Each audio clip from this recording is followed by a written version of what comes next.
go, Bren. It's the Washington Justice Team preview. We're starting. Hello, everybody. Welcome to the 2021 Washington Justice preview. It's nice to have a host with so much charisma. There's a real You presence didn't even, about you that makes me feel ready to go. Yeah, you didn't even really run with it. I thought I set him up good. Huh? Kurt told me to count you down. I thought I did a good job. Bren can't hear anything because he's wearing a snood. Sorry, I was wearing my snood because it's so cold. Snood. In Texas at the What team are moment. we talking about today, Brennan? The Washington Justice is the team that we're discussing today.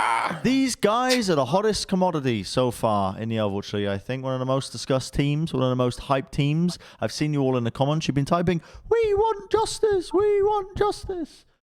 Washington Justice. That's I should say. yeah.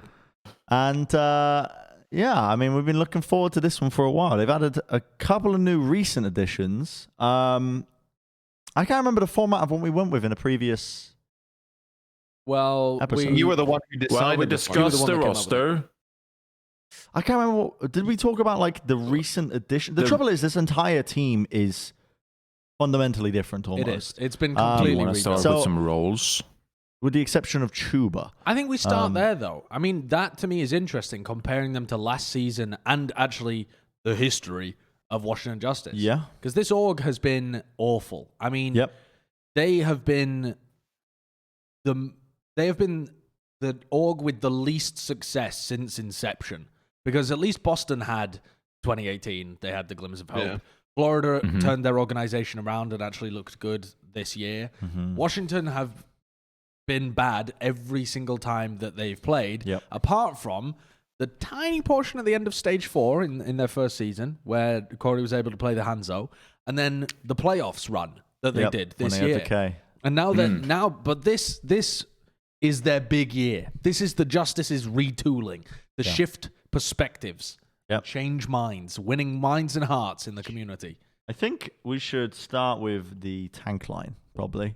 I think that is where it's a good basis to work around, right? Talking about this tank line. Because, I mean, you can see here, 20 wins, 50 losses. Oh, my God. In series. I mean, that No bueno. absurd. Like, what a ridiculous rate. And look at all those wins from the postseason as well. Like before that, they were even worse. This is even worse, yeah. Oh, yeah. Yeah, this team has had nothing but horrible performances. But hopefully this is the year that's going to turn it around, because if you take a look at this team, it is very, very different. Starting with bringing in Mag, this guy, one of the most lauded after tank players, I think.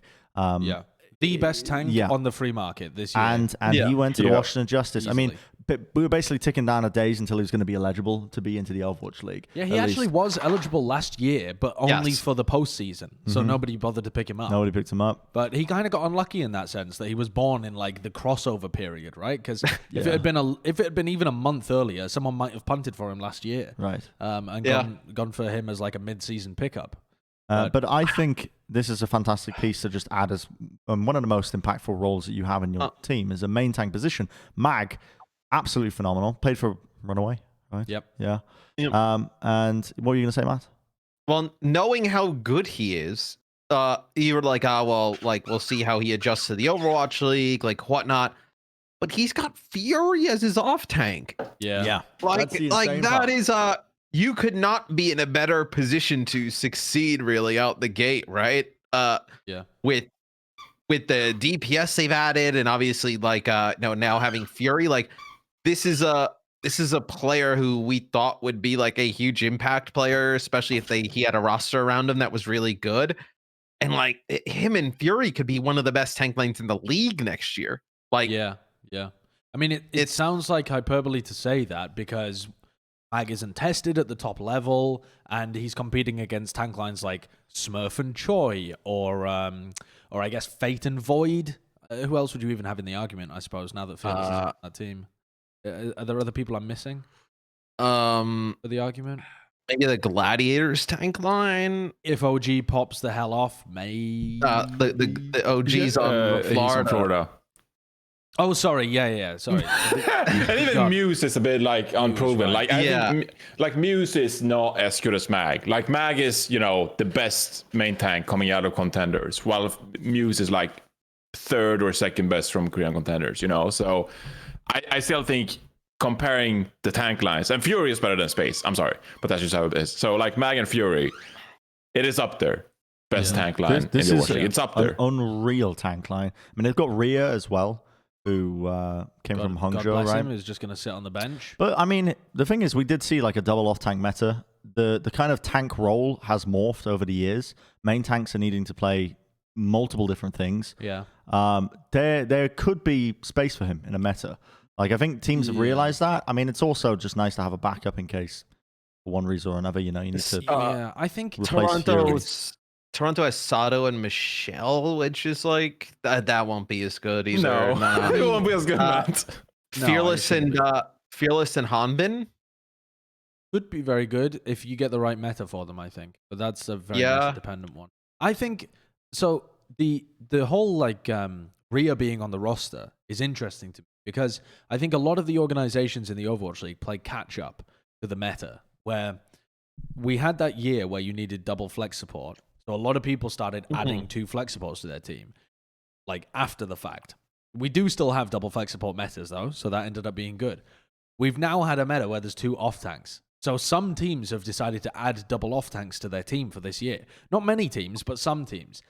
I think it's unlikely that we return to a double off-tank meta this year. I think it's more likely that we see something else, like double main support or double main tank could be a thing at some point during the year, where you have like, I don't even know, like a Ryan Winston kind of thing could actually be. Would you even consider Winston Ball?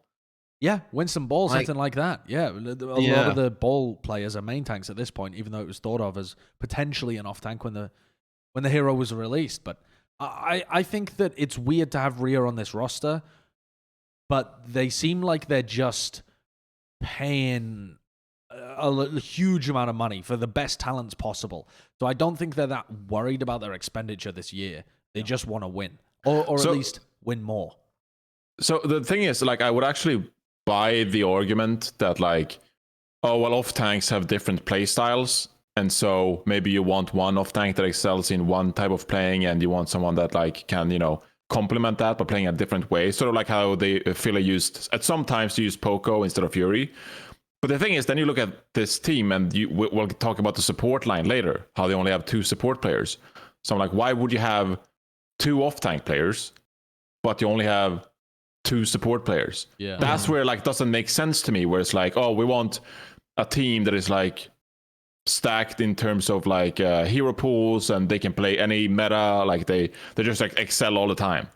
But it's like, well, your roster doesn't look like that. I mean, and didn't he say as well that the roster is finalized pre? I believe so. I think pre in a recent like interview or something, or maybe it was on Twitter, said that the roster is finalized after this. Yeah, so that's why Rhea is a bit odd to me on this team. Well, finalized talent.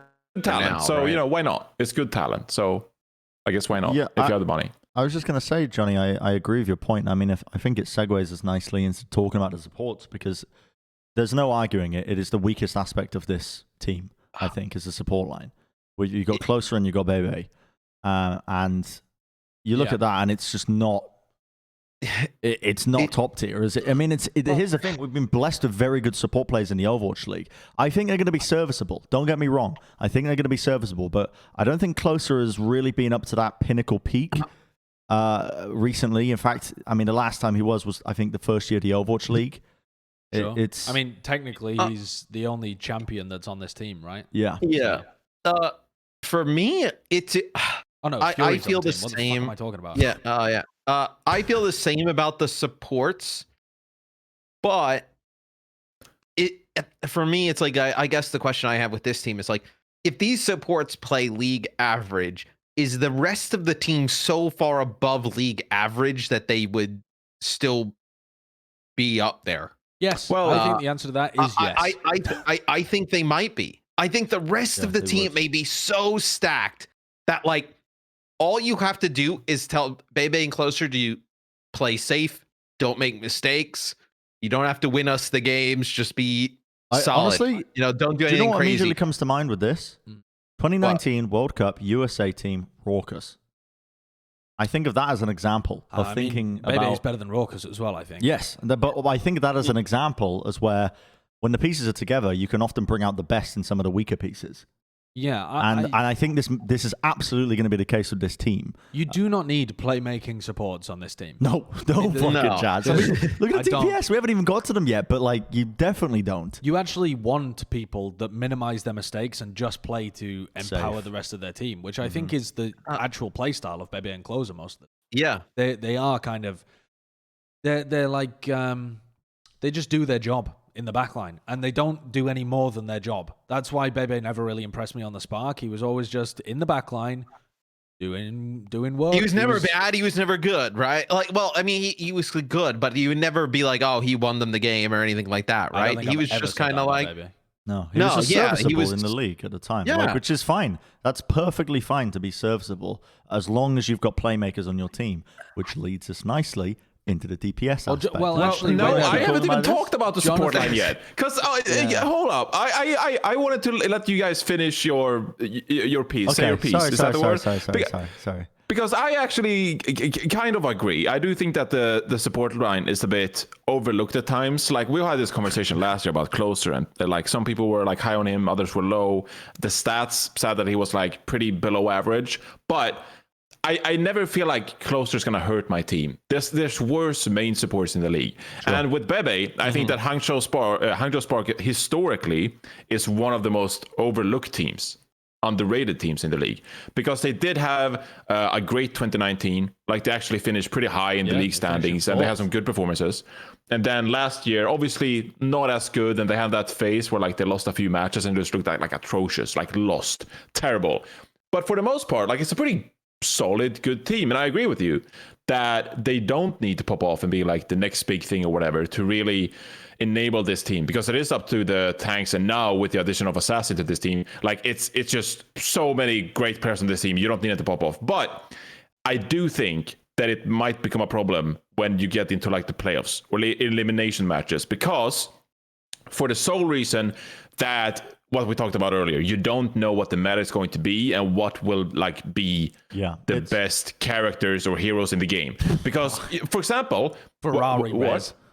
Ferrari Res, indeed. Oh, that's a crazy meta with the instant double res. Oh my God. Because what example I would give would be the San Francisco Shock in this past playoffs. Like, an immediate example on how, I don't think at the time, if I remember correctly, that Zenyatta was like the most viable thing ever. But San Francisco had this strat where like they played really passively with Violet, and that enabled them to do something that other teams really couldn't, because they don't have a player like Violet. Like, Violet was the one who was so powerful in the backline that he enabled the San Francisco Shock to play a strategy that was so hard to break down and beat. And I think when you look at the Washington Justice, okay, so what happens if we get to a meta where like you need Bebe to just like pop off as a Zenyatta and just be like this powerhouse of a player? I think I agree with you that they don't have to be the biggest playmakers of this team. But if you're really like aiming for the sky, like if you want to get trophies, win tournaments, you have to be well-rounded enough to not run into those kind of problems when it comes to those heroes. Yeah, I think the other players might be good enough. They could be, but it's just like unnecessarily limiting yourself. Well, so I have a theory. Okay. About... Share it with us. Yeah, about kind of like perceivable weaker players in a team surrounded by much stronger players. And it's the same theory that I came to in my time in school. Okay. And I use this, I think about this not often, but it's just kind of reminded me of it. I like the concept of, I don't know if this is familiar to any of you guys, but have you ever been in a scenario where you were okay at studying, right? But you were placed in a group, we called them sets at school, and it was to mark your abilities, right? Like whatever your however you want to call it, aptitude for the subject at hand. Okay, we call it sets. So set 1 being the highest, set 5 being the lowest. Sometimes it went lower, whatever. It depends how many students you had. And I found that when I was placed in subjects surrounded by my peers who just weren't interested in the subjects, they just weren't particularly interested, weren't particularly good at them, I found that I performed worse in those subjects despite the fact that I put in maybe sometimes more effort into that. So what I'm getting to here eventually with this analogy is that I think even though you look at this team, Closer and Bebe are the weakest points in it. There's a chance that they just get highlighted and brought up to the same level as the rest of this team just by the sheer nature of being in it, which is a real possibility. I can't really think if we've had any examples of that in esports, at least in the Overwatch League. I mean, there definitely have been, though. Yeah, well, give me some. Okay. Back up my argument. Well, I think a lot of people would point to Sadow's improvement from last year as being partly because he was better supported by his team and the team felt like they actually were motivated to win this year, or in 2020, compared to 2019 when they were stuck in just goat's misery. That wasn't just because the supports got better and people were better around him, but he was also in a team where he was motivated to perform better, and the entire system was clicking. And I think you've also seen that with different people when they've been brought out of bad teams and had an opportunity to play in better ones. Like, for example, obviously Corey looked good on the Washington Justice, but but when you put him into the San Francisco Shock, you can see that he's an unbelievable kind of player. And you get that for... sorry, I don't mean the San Francisco Shock. I mean the USA World Cup team. Right. It was essentially the San Francisco Shock, right? When you were saying that, I was like, did I was confused. I wasn't the cool something? No, I meant the World Cup team, but in my head, it's essentially just the Shock because they had 3 of the Shock players playing for that team. Corey on the Rays for the Shock. I remember that. Yeah. What other examples do we have? I'm sure there are others from the times in Overwatch as well. Would you even consider like Boombox for Philly? Like maybe in that regard, like Boombox a top tier player, but when he plays in the system and he's got a good team around him, he plays at the level of he plays at a serviceable level. A lot of these players, though, that's sort of like Bebe, I guess, in this example. Yeah, like that would be the same thing. Yeah, in this case, I think Bebe is exactly the same. I think Hongzhou, I agree with your earlier point, Johnny. I don't know if this is what you were intending, but I'm going to skew your words and say that I think Hongzhou you said that they were an underrated team, right? Or an overlooked team? I don't want to say underrated, but overlooked. Yeah, I think a lot of people just overlooked Bebe and IDK sometimes. They're just like, yeah. Yeah, because they're very subtle in terms of the impact that they have, where they're just playing their roles. Sure, so it's easy to overlook them, especially when we look at support players. We're often looking for large impact in a team. So like Lee Jae-gon, for example, immediately stands out because of the amount of impact he can have in a single moment, whereas other main supports who play a little bit more safe are more overlooked. But yeah, I think that it's a risk with this support line, but it's not going to be the death blow for this team in any sense whatsoever. Wow. The only way in which I see it actually being a problem for them is if you have a double flex support meta. Like, say you have a Zen Bap kind of meta. What does Closer do there, and how do they possibly stand up to teams like Philadelphia or Shock, for example? Because those aren't exactly the teams they're going to be playing against because Philly are in APAC this year. But when it comes to playoff time, those are the teams that you're going to be playing against. You're going to be in Hawaii playing against Philadelphia Fusion and playing against the San Francisco Shock. And you potentially could be in a double flex support meta. They'll put Jerry on it. They'll just put Jerry on Baptiste. That, I think, is a big weakness for this team. Yeah. But all of the teams, other than the Shock, essentially do have one area where they're weak. Mm-hmm. Like for, Dallas don't have a Tracer, and the weakness for the Justice is that they don't have a second flex support. You can they could make that adjustment in the season though and sign somebody. Sure. Yeah, but that's not what we're discussing. No, yeah. Looking at it on paper, that is the glaring weakness. But the counter argument that we've all kind of been making is that you don't need playmaking supports. You don't need standout supports if you've got this good of a DPS line. And the recent acquisition of Assassin as well, if we take a look at the players as well, is just... It's kind of absurd. We were questioning what they were doing with having just Tuber and Decay at one point, because those are the only 2 DPS. We were like, there's glaring weaknesses in terms of their hero pools. Then they added Jerry, and we were still like, okay, maybe. But Assassin kind of theoretically should fill in most gaps that they need over the course of the season. I think everything is filled. Yeah, and they shouldn't really have any problems over the course of it. I mean, Assassin is just an unreal player.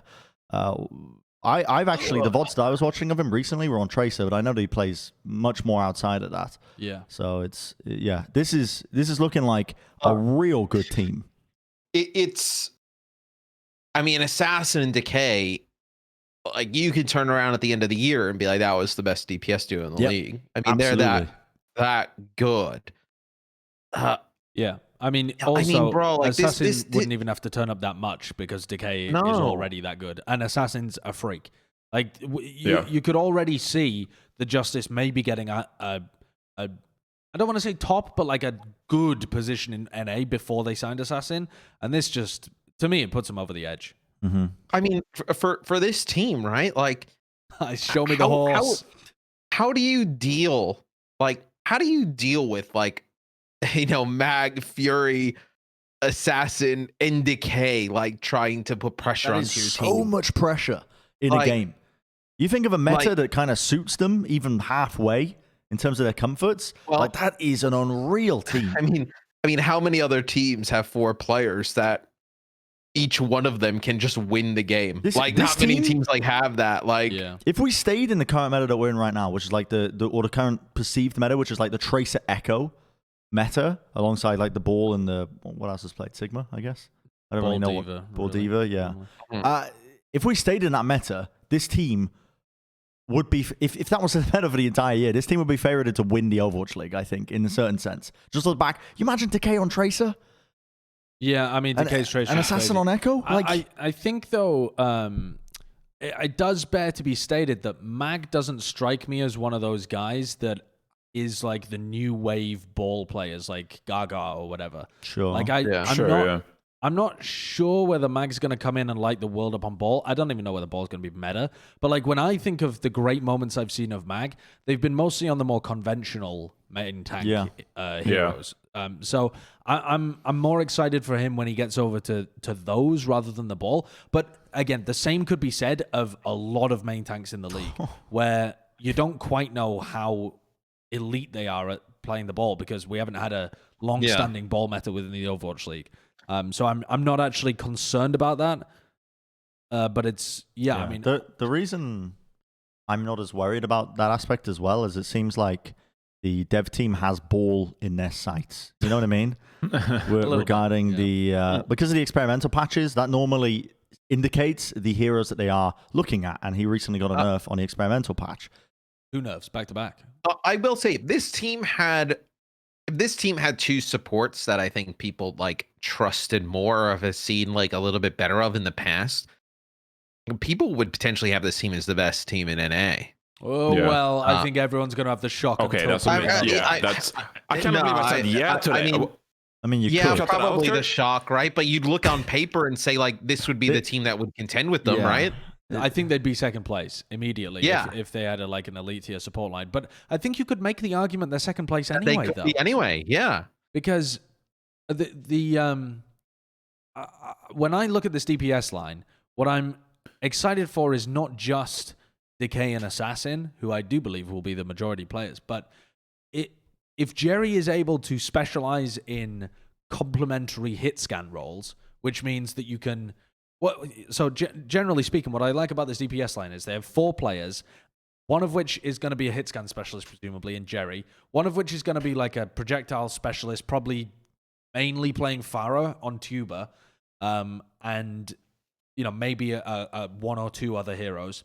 And then you have 2 mainstays, Decay and Assassin, who are really flexible. Decay can play all of the flex roles as well. So in theory, if he's better than Assassin, you could even stick him in with Jerry for some like hit scan and projectile meta, or you can have them rotate. But when you have 4 players like that, it allows you to specialize your elite players more. Like you're not relying on Decay to play everything.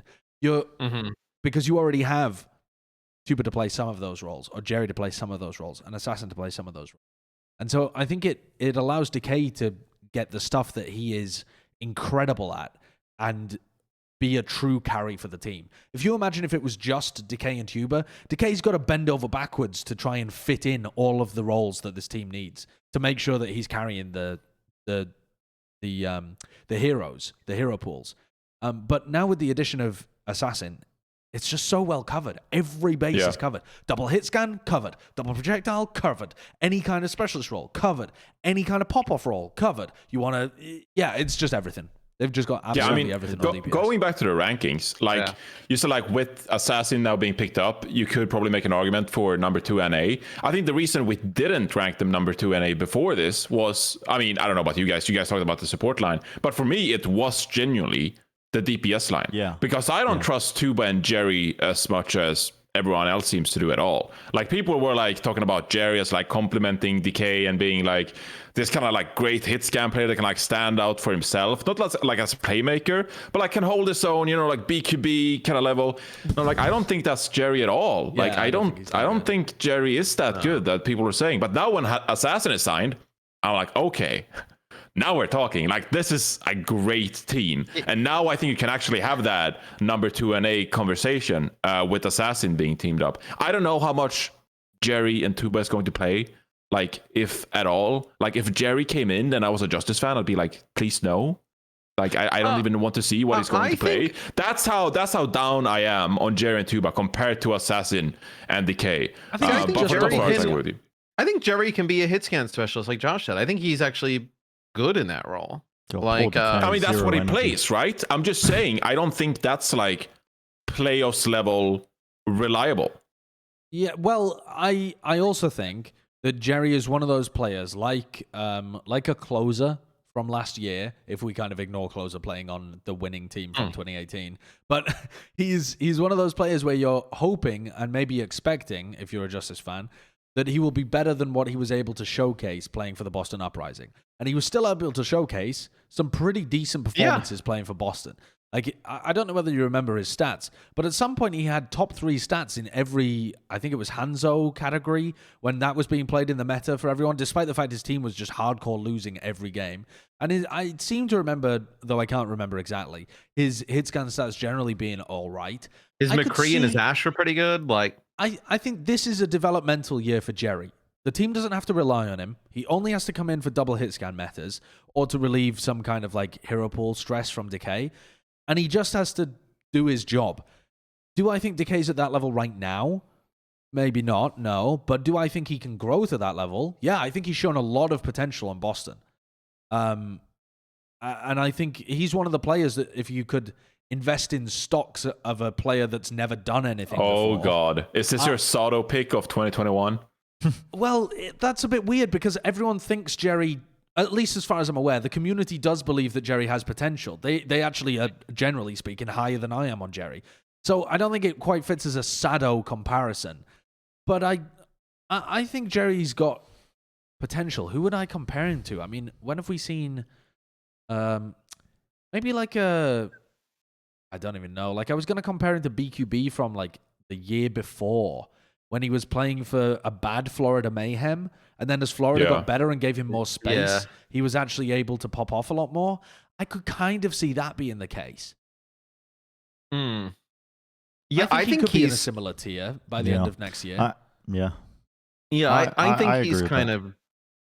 I kind of view him the same, where like I don't think I'm as high as some people I think in the community are, but I think he's better than people may think just because of like he was on Boston, they were tragic, and like people are pretty high on Jerry just in general. Like even when he was coming into the Overwatch League, he had his own little personal fan club. I remember he did, yeah. Like there was a lot of comments saying like, "Oh, just watch out when Jerry's in the league. You know, he's gonna pop off." I mean, people were memeing, but then it became reality, and I'm like, hold on. Well, I don't know if are we doing this thing again? No, I don't think a meme and like like making it reality, like because it started with that series against the Houston Outlaws. It went to like 8 maps. It did. It started in that series. Let's be honest, and we made him. you made Jerry. We made Jerry. I was watching that when he fell down back on stream. Oh really? Yeah, he recently did a rewatch of the toilet God bowl. Almighty! And it was just as good as I remember. Because it wasn't all awful. There were like some actual pop-off moments, but the game just went for so long. Yeah. I was going to recall something and I've completely forgotten. I was just going to say, like, we've done this before. We're like, meme about a player and then it becomes reality and people like instill it. It's like, GME to the moon. It's like, no, just sell, dude. Like, what are you doing? Like, sit the fuck down. Just sit down in your chair, like put the seatbelt on. You're crazy. Calm down. I don't think that's Jerry. Jerry to the moon. It's like, no, just please. Yeah. But I think I don't know. Am I a Debbie Downer? I don't know. I was mega low on Tuba coming into this year. I thought that this team would essentially squander their potential if they relied on Tuba to be their full-time flex DPS pick. And I was worried that was going to be the case because of how highly Pre was speaking of him, etc.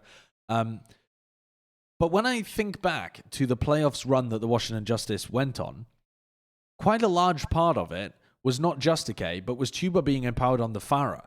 And I thought that his Pharah was really good. It's his best role. Yeah, I think when you give him that space, he also looked pretty decent on the Genji during the Summer Showdown, I think it was. Yeah, it was. When Boston got like 1 win or something.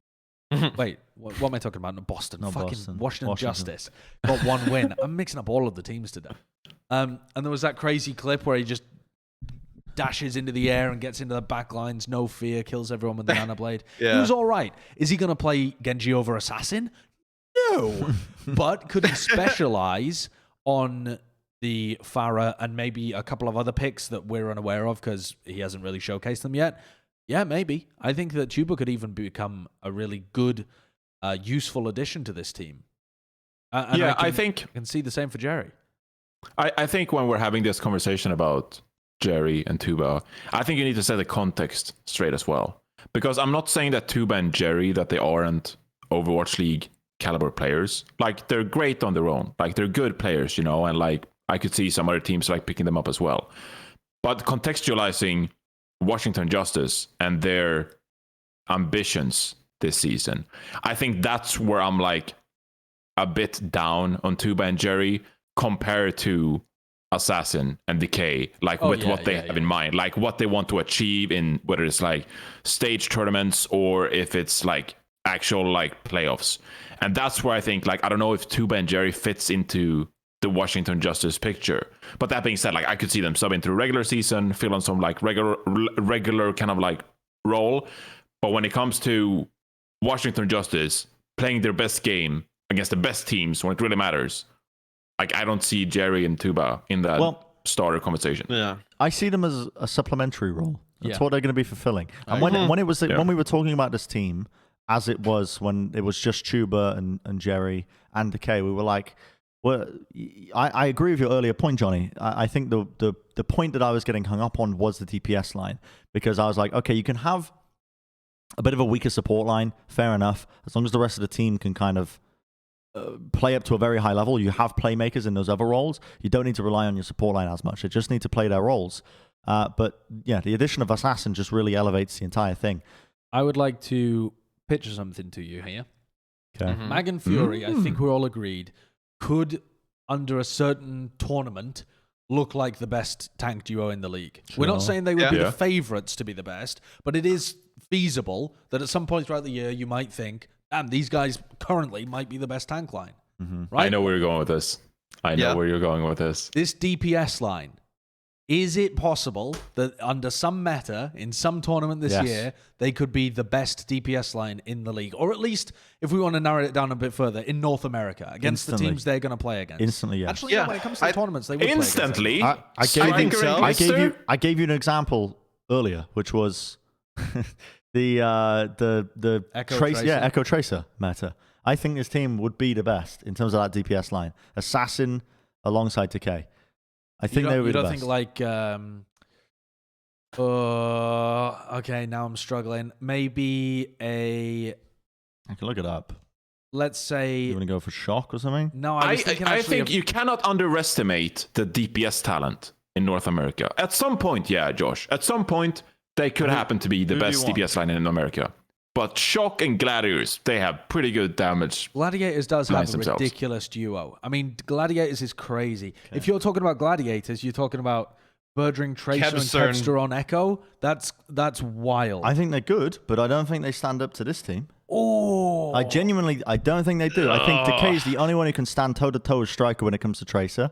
And Assassin's Echo is just unreal. I mean, here's the thing. The recent VODs I've been watching of Assassin but that's not America, Matt. Geography. You're talking about Sabio? Bro, I was calling Striker the best Tracer in the world in 2018. I was the only one calling it. True, actually. When he was up against Sabiobi, everybody was saying Sabiobi. I mean, Sabiobi did give him the business. He was pretty good. But he did but then Striker did beat him in season stage 3. I mean, I don't think it's crazy to say that. I don't think it's crazy. And I'll give you another meta here as well. I think Genji Tracer, where the shock. Yeah. Well, actually, the shock do have Glister. I keep forgetting they added Glister. How did you forget that? That's nuts, dude. But I still think you've got a good argument for it. Where Glister's so. No, I don't. I think it's possible. I think it's a very. What about Widowmaker? Decay's unbelievably good at Widowmaker. You have like a Widow Pharah meta, and you have Decay and Tuber or something. You're now looking. Where would they rank Widow? Double hit scan. Double hit scan meta. It has to be, I think. Double hit. Oh well, scan? maybe like if you can play like Assassin Tracer and. Because if we're looking at San Francisco Shock here, Striker is obviously like the go-to hit scan. I mean, I don't know. It's very hard, but what I think you can say, even if you can't make the argument that they would be number one at a specific meta, which you might be able to find a meta where you would, they're going to be damn close. Yeah. Like this combination could be damn close. At worst, what are they? Third, fourth, something like that. Yeah, the height at which this team could reach is unreal in the right meta, and they don't have failings either. Whereas when you look at if you look at Sparkle's Genji. Well, if Xe has to play the Ashe, or if Xe has to play the Tracer, something like that, where he's less comfortable, then you're not going to be doing as well. If that's like a hardcore meta, you're not going to be doing as well, even though Sparkle's an incredible Genji. The depth that this team has is elite, and they cover for it by having a lot of DPS players, so they have huge depth there. Yeah. But Mag and Fury are all-rounders. Both of those players are all-rounders. They don't have large weaknesses at all. So they're going to have solid main tank and off-tank players, solid support players, although the supports, we do admit, are the issue. And then they just have the wealth of DPS that allows them to rotate and be good. I feel really high on this team. Mm-hmm. Yeah. So with that being said, we've already kind of subtly rated them. We've said that they had the potential where they're going to be landing in North America. But I think we're all in agreement using our arbitrary scale, which people fucking hate, by the way. People hate this scale because it's so ambiguous. But the point is that it's ambiguous. You're not supposed to be like applying. You're not supposed to be making out your own tiermaker.com and plugging in our values. It's supposed to be all over the place. You know? Yeah. They don't understand that it's supposed to be like this until the actual official ranking until the video. actual preseason power rankings, when it's official and it's on paper, and then you screen cap it, and then you can shit talk us all you want. I think this is an A tier team, without a doubt in my mind. Oof. Like, without a single doubt. They are at the very, very top. I don't think there's an argument you can make that they would go below that point. You should only expect greatness from this team. It's actually really unlucky because Avast just put out his preseason power rankings before Assassin got signed, and he put them at 6th in NA. I mean, which I think is... Why would you put it out before all the stuff's done? But also, I still think that was underrating them, even before they added Assassin. Even without him, yeah. And I think the only way that I could be completely wrong on how high I am in this team is if Mag doesn't live up to my hopes. And I just don't understand how that's possible, because I've watched him in Contenders now for over a year. So long. So long. More than a year. And the guy's been pounded. How long was he on Runaway for? I think it was more than a year. It was a long time, I think. Didn't he play after Kaiser? No, wait, that was Bumper. Yeah, no, that wasn't Mag. I think Mag joined straight after they went as Mate, he joined 2018. Yeah, he did. He joined straight afterwards.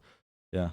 So... yes, I feel very good about them. I think they're an A-tier team. I also think that they have a good chance of winning a tournament this year.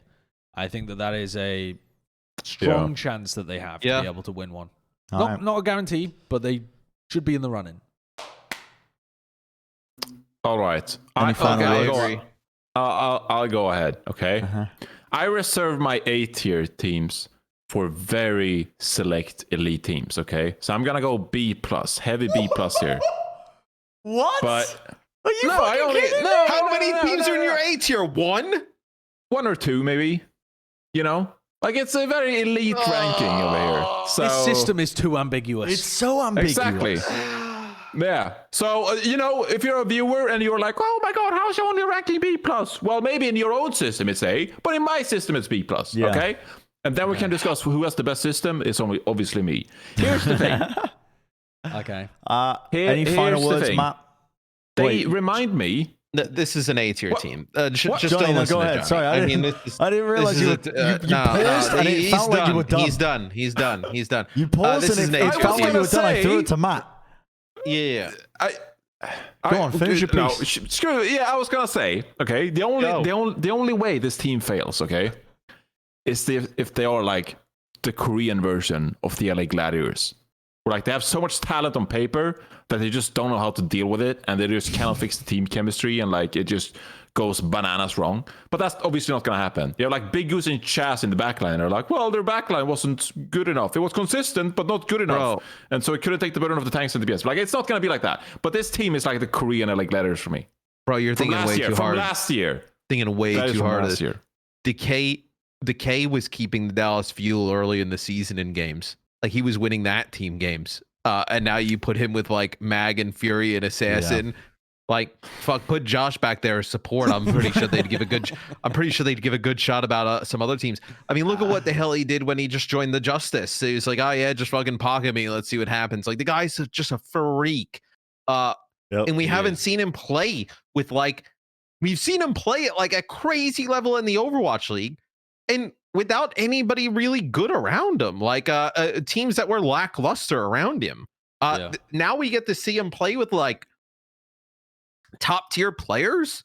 I mean, this may sound crazy. I think there's a chance like he could even be the MVP at the end of the year. Like, I think he's that good, and I think this team can hit that good of a role. Mag is a potential rookie of the year as well. Yeah. And like, you look at this team, potential rookie of the year, a main tank, already a top 2 off tank, Fury former champion. You got like a potential MVP in Decay. You got, I guess, someone else who might be in the running for Rookie of the Year in Assassin. 2 upcoming players to support them on DPS, and 2 all-right, solid, league average players at support. Feel very good about this team. Wow. Yeah. Very, very good. That's a solid The Justice is no longer the team of entertainment thieves. Yep. They will That's bring, reserved for a new team. They will bring all of the entertainment that they stole from us for the last 2 years. Was it worth it? I hope so. How nuts is this? We're going to find out. We're going to find out. All right. Thanks for watching the 2021 Washington Justice preview. You're probably watching this on a Thursday. Maybe it's a nice day outside. Go call up one of your loved ones. Tell them that you love them. And maybe write us a comment about what your favorite flavor of Skittle is. And we'll see you next time.